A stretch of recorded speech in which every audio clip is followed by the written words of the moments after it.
So it's becoming eminent clear that Jussie Smollet hoaxed the hate crime that he has alleged over the last couple weeks.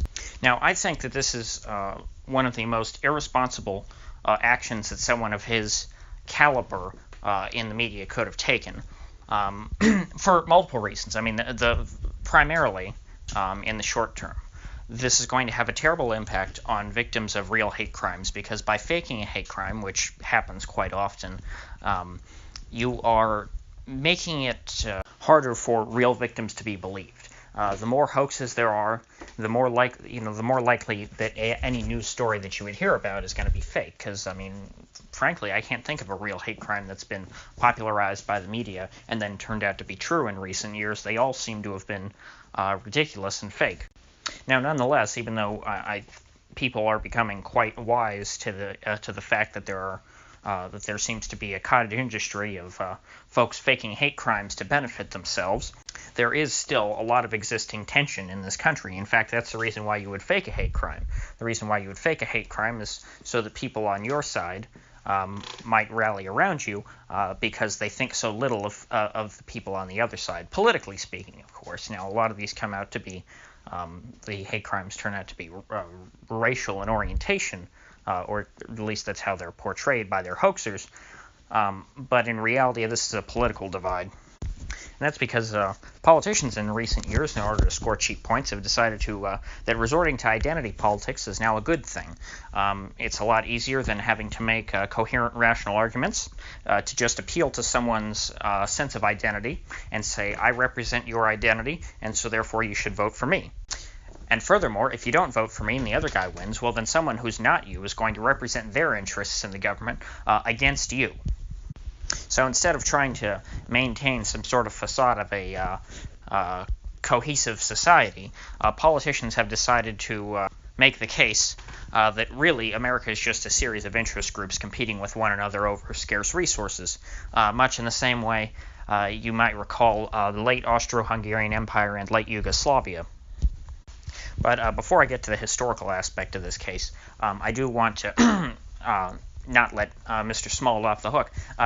What he did was disgusting. He exploited existing divisions in this country, hoping that he would be believed purely for political reasons, because it would be easy for people who don't like Donald Trump to assume that people who support Donald Trump would essentially try and lynch, or at least fake, faux lynch, scare a gay black man out of pure hatred, because that's just how they are. They hate their kind.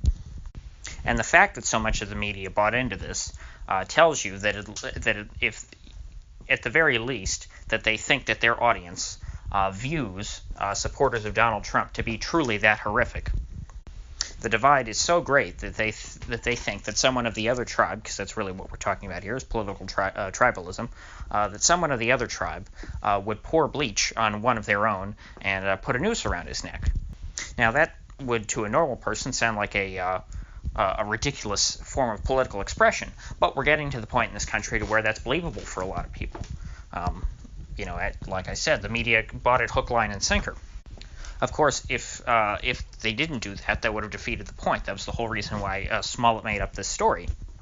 It was a publicity stunt. So essentially, he was exploiting existing, very dangerous divisions in our society to try and promote himself, which again is one of the most high time preference actions I can think of in recent years. I mean, why?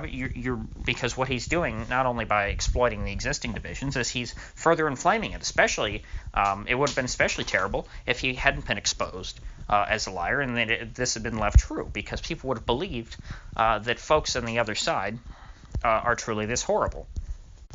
Getting back to the case of Yugoslavia, Jussie reminds me a lot of a Serb man who had also sort of claimed that he was the victim of a hate crime. He was horribly mutilated by a glass bottle, and when he got to the hospital, he said, I was attacked by a gang of Albanians, I believe. And the media, of course, bought that hook, line, and sinker and ran with it for days or weeks. I mean, who knows, back then in the 90s, the news cycle was a little different, but this was a huge story because it was a sign of one tribe in Yugoslavia being victimized by another tribe, and this was political violence. This story, along with others, but this one was really emblematic, helped stoke a lot of the ethnic hatreds that led to the Yugoslav wars of the 90s. They killed, so many thousands of people. And many years later, however, it came out that this Serb man had actually made up the story because he was embarrassed, because it turns out he had actually mutilated himself by accident, because apparently he was using the glass bottle to pleasure himself, and things went a bit awry.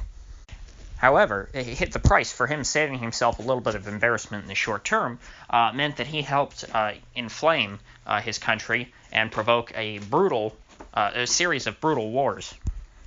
And while I don't think that Mr. Smollett's hoax had the potential to spark some sort of civil war in America, far from it, but you don't know which one of these situations is kind of going to be the spark that it takes for people to start killing each other. And I don't necessarily even mean, what they had in Yugoslavia, full-scale war.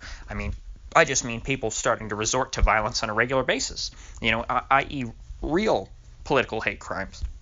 It's like the boy who cried wolf. The more you cry about this kind of crap, eventually it's going to happen. And it's going to be real that time, and nobody's going to believe you. And then it's just going to become normal.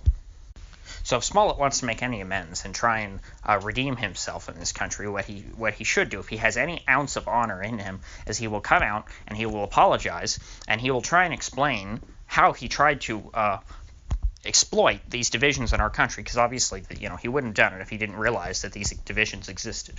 He wouldn't have orchestrated it the way he did with the MAGA hats and two white guys or whatever. He should come out and explain that, and then he should explain why it's a bad thing and why he wants to undo the damage that he's done as far as by inflaming that hatred, and that he understands that now. Maybe then he can be forgiven and brought back into Hollywood, or who knows? Maybe they'll like him anyway for doing this, but. Because what was it they used to say about fake hate crimes? That they start a conversation, that they're not factual, but they're truthful. Anyway, the real violence in this country, if it comes, won't start until the next recession, because that's what happened in Yugoslavia. And of course, the Austro-Hungarian Empire, they have to be pushed to the limit. Society's bonds have to experience some kind of stress test. And I think that the next financial crisis will be the best test that we're going to get for some decades in this country. We'll see if society can withstand it. In the case of course, Yugoslavia, when their massive government debt bubble burst in the late 80s, they failed that test. The demagogues in Belgrade all blamed each other, or rather, different peoples, different ethnicities, and different political groups in society made everybody hate each other and blame one another for the reason why the country was bankrupt, and that didn't go over well. And so when the Social Security checks stopped flowing in America, or rather when they're so devalued because the Fed has had to print money to cover the deficit, which they're already talking about. I've got another video on that with.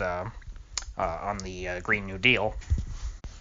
But suffice it to say, when you've got a society that hates each other, of people who hate each other when times are good, when times get bad, things can escalate quickly. So I think we should monitor that. And if you've made it this far, please consider liking and subscribing. I'd certainly use it. We'll see where this goes from the future. I intend to keep up the daily videos, and guess I'll see you all in the future.